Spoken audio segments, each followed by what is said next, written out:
जय जगन्नाथ दर्शक बंधु धर्मज्ञान टीवी यूट्यूब चैनल परिवार को आपण मान को स्वागत। जो मित्र माने हमारे चैनल को लाइक शेयर और सब्सक्राइब करि नाहंती से माने लाइक शेयर और सब्सक्राइब करबा को कदापि भूलंतु नहीं। दर्शक बंधु आजिर कार्यक्रम माध्यम रे आमे आलोचना करिबा ग्रहराज रवि एवं सेनापति ग्रह मंगल, विशेष करी 27 नवेम्बर रो 15 डिसेम्बर जाए ए दुईटी ग्रह 5 गोटी राशि व्यक्ति जीवन रे सुख एवं सौभाग्य भरिबा पई आसुचंती। नवपंचक जोगर निर्माण एवं विशेष करी ए पंचक नवम जोग बा नवपंचक जोग र प्रभाव रे जो 5टी राशि व्यक्ति शुभ फल लाभ करिवे से 5टी राशि व्यक्ति विशेष माने विशेष करी शिक्षा, स्वास्थ्य, व्यवसाय, कर्म एवं अर्थ क्षेत्र रे लाभवान हेबे।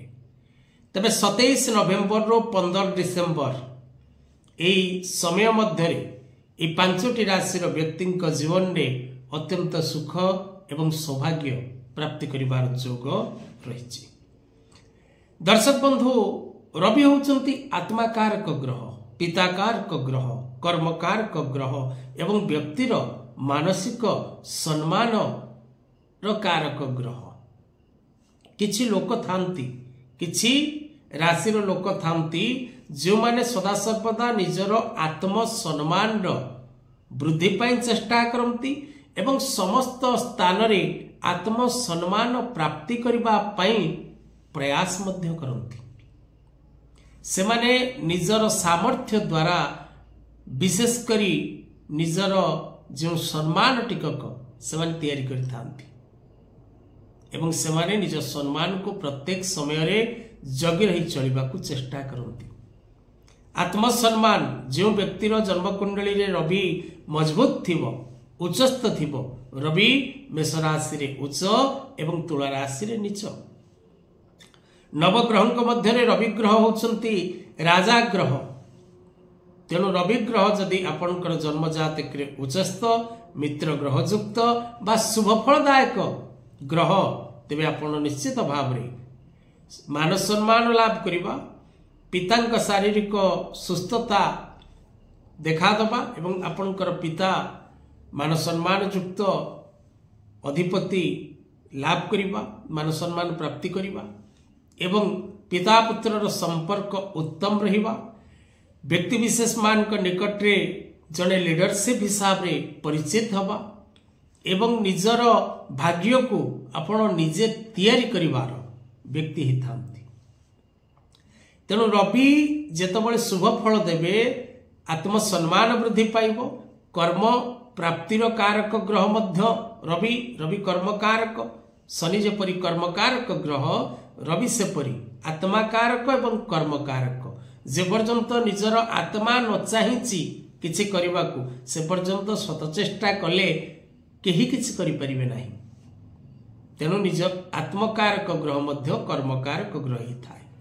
तेणु आपण निजर कर्म क्षेत्र रे एवं निजर मान सम्मान क्षेत्र रे, शारीरिक सुस्थता क्षेत्र रे, जस पद प्रतिष्ठा प्राप्ति क्षेत्र रे एवं जो मान को पाखरे सरकारी कर्म नाही से माने सरकारी कर्म पई ए समय रे निश्चित भाव रे प्रयास करि परिबे। सरकारी कर्म क्षेत्र रे थिबा मित्र माने ए समय रे विशेष करी स्थान परिवर्तन, नूतन दायित्व लाभ करिवार जोग रहुछि।